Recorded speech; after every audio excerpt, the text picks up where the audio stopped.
Season 2, Episode 1, we're back. We're here. I'm Stephen. I'm Thomas. And we have got Season 2 just for you. It is middle of June. It's coming into the summer. Yeah. Season 1, we covered everything, the basics of how to grow your plants, from the very basics of taking cuttings and clones all the way up to the flowering stages and what to do. So Season 2, we're going to get into a bit more depth and show exactly what to do with DWC, systems growing, media, water, pH, EC, get into the nitty gritty of what goes on. So we're going to get in there and we're going to tell everybody a little bit more exactly what they need to know. Yeah, into more detail. Bit more detail. Season 2 should be a bit better as well. Should be an improvement from last season. Well, hopefully you've been to acting school. Listen, I've got my brain and you've got Perky, Pinky, whatever his name is. I just got him because I thought the ears matched really well. Come on. Well, isn't that great? Yeah, Right. It looks a replica of you. I had it made just for you. Look at that smile. Well, yeah, that's why. Because it's such a radiant smile like mine. Right, enough of your replica. Put him down. Do you know what's a little bit weird though? You know, after we got banished last season, it hasn't been too, like, it's been pretty easy to get back here. I thought he'd have caused well more trouble. Where is he? I don't know. Where is T2? Have you seen him anywhere? Not since he got rid of us last season. That was some walk, that though. I'm knackered. That's why I'm sitting down now.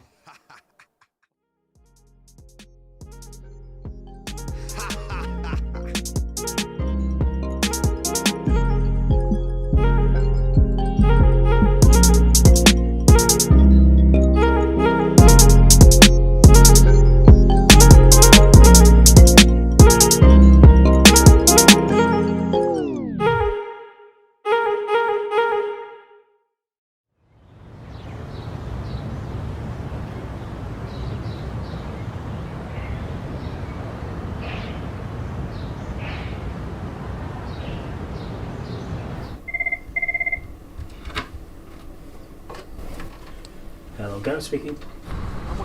Yeah, it's Stephen. Alright, mate. Just watching one of your videos. What's up? T2's taken over. I can't do season 2. I need you to make me something. I told you shouldn't be playing around with genetics. Wait there, I'll come down in a minute. Give us 2 seconds. One, are you in the office? I'm going to come and see you now. See you in a sec.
So, we're in one of the most sophisticated labs you'll ever see, Nottingham Trent University. And what we're going to do is a headspace analysis. And the product that we've chosen is Hydroponics root stimulator, because it's probably the smelliest root stimulator that you can find.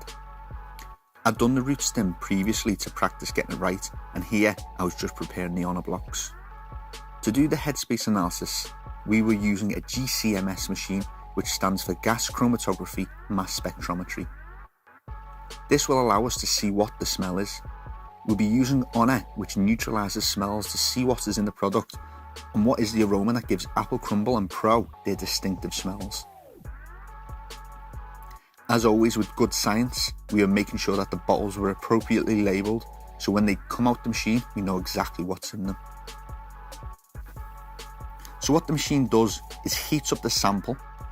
A syringe takes out a small amount of air above the sample, which is called the headspace, hence headspace analysis, and puts this into the chromatograph to be analysed. By the end of the test, we'll know why root stem is so smelly and why Honor is so good at leaving a lovely smell in your house. Now we're about to head over to the GCMS machine, where I take us through what the machine's about and how we load up the vials to analyse a volatile. So the thing we're looking at here is PGRs, which stands for plant growth regulators. Oh, don't forget the safety glasses there, stay. With PGRs, you can get natural ones which the plants produce themselves, and they're okay, but it's the synthetic ones which we have to be careful about. It's some of them that nature doesn't produce at all, and these are produced in a lab. These are really bad, and you don't want them in your fertiliser or plant enhancing products. The particular baddie that I don't like is diminazide and paclobutazol. So to prepare the test, we use methanol added to a sample of the product we believe has got a PGR in it. The fancy pizza kit that I'm using here is called a microlitre pipette, which gives very accurate measurements for our test. This is very important, as we may want to repeat the test multiple times to get reliable results. We're about to head over to another GCMS instrument to show you how it gets loaded up and how it tests the sample that we put into it. Okay, so we've sorted our samples, the root stem and the 2 Honor blocks.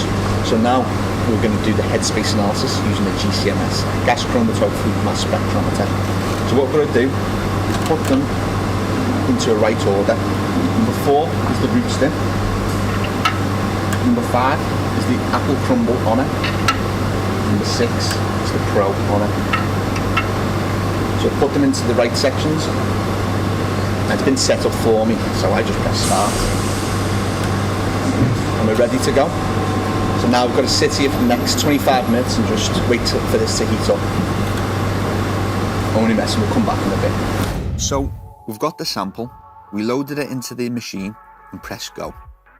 Obviously it's not quite as simple as that, but the amazing lab technicians made it look really easy and allowed me to just do the basics.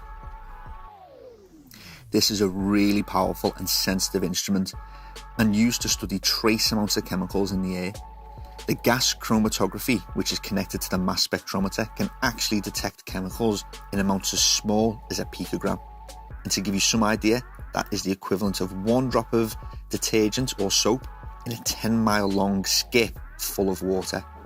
So yeah, it's a sick piece of kit. It works by separating the complex mixtures of chemicals found in air and water. It's a little bit like runners in a race. Everyone begins the race together at the start, but the fastest runners will finish before the slower runners. In this case, the speed is measured by the volatility. More volatile chemicals move faster than less volatile chemicals. If the sample contains an unknown chemical, mass spectrometry helps to determine a unique chemical structure which acts like a fingerprint of the unknown chemical.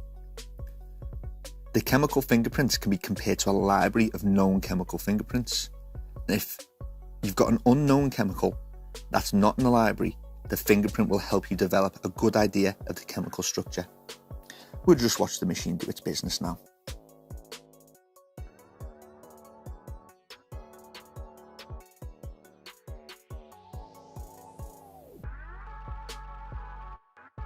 So we're back at the bench and we're looking at the ratios of calcium and magnesium using the ICP machine, inductively coupled plasma. And in that water container is ultra pure water, which, believe it or not, is purer than reverse osmosis water. But that's because it's gone through a lot more operations to make sure that there's absolutely nothing in it that could be picked up by these highly tuned instruments. And this makes sure that what you find in results is all from the sample you tested. The ICP, inductively coupled plasma, measures the metal concentrations down to parts per billion. It burns the sample in a plasma, which is the same temperature as the sun, and measures the light emitted. Every single element has a different wavelength, so you can measure the intensity of a specific wavelength emission and calculate the concentration of that element. It's high-tech stuff. We're also going to test tap water to see whether we can find calcium and magnesium in tap water and compare it to what we're putting in when we use a product like CalMag. Lastly, we want to look at how much silicon is in a sample of potassium silicate. The one we were testing here is notoriously weak, so we're going to see just how weak it is.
Prepared our samples, the CalMag, the tap water and also the potassium silicate to the ICP instrument, the inductively coupled plasma.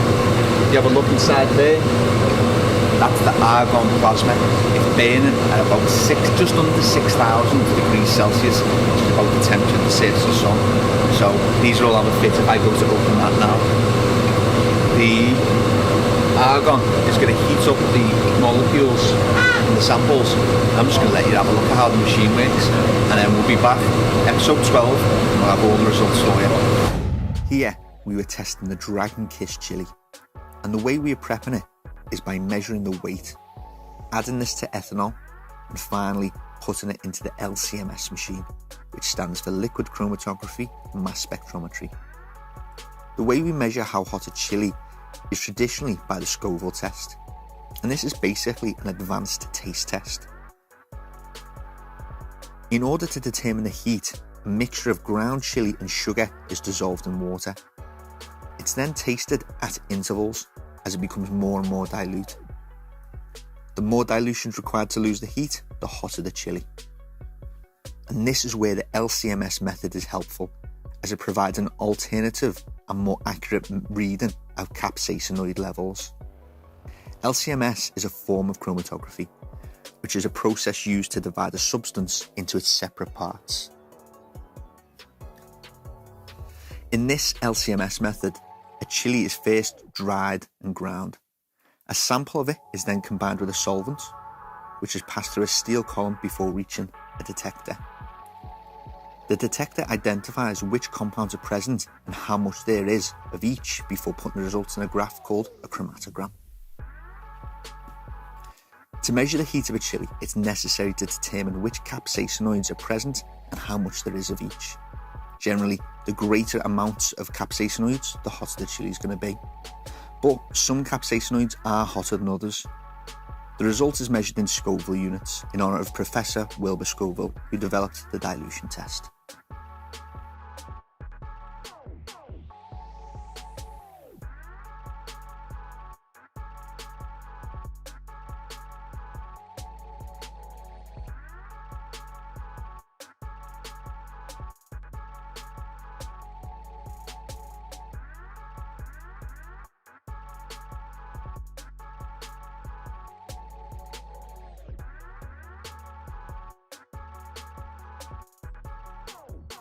Before we add the sample to the LCMS instrument, we have to make sure there's no large particles in the tube that could potentially clog up the machine. So we take a small sample from the vial, add a microfilter to the end, and dispense it into a smaller vial. That's just right for the LCMS machine. And as always, label up so you know which sample is yours.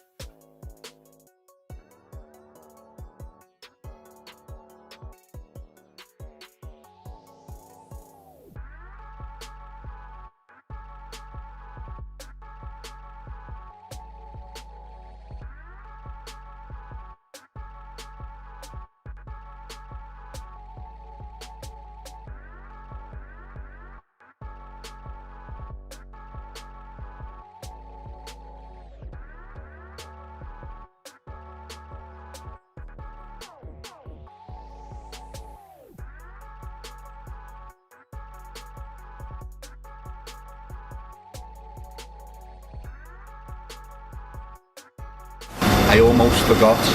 Me and Jason, we've got a little test going on. Microbes versus no microbes on a chili plants.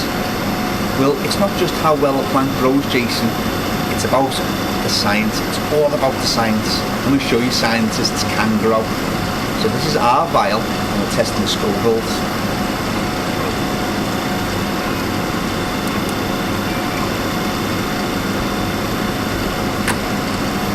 Science. The final test of the day was to look at the potassium silicate, which we were also testing earlier on.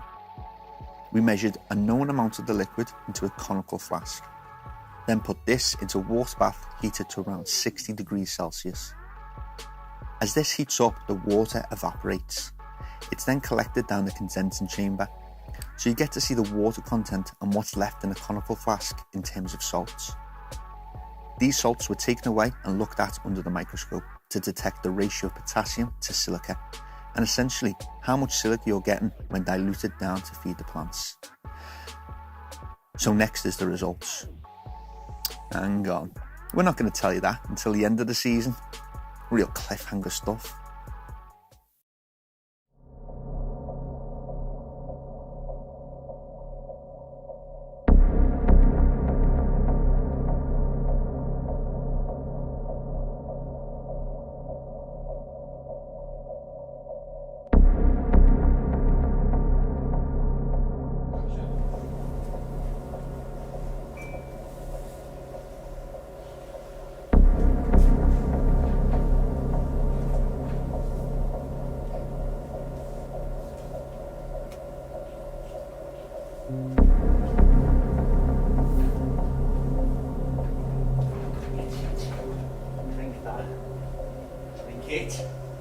Drink it.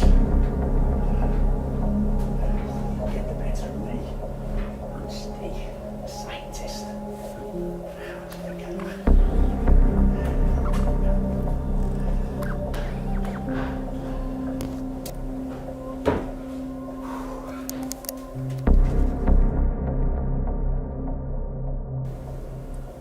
That's teaching.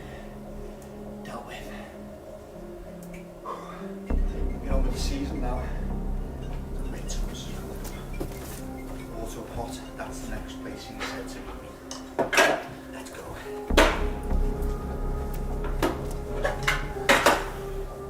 This Jason, I'm gonna kill him. I'm gonna kill him, Jason.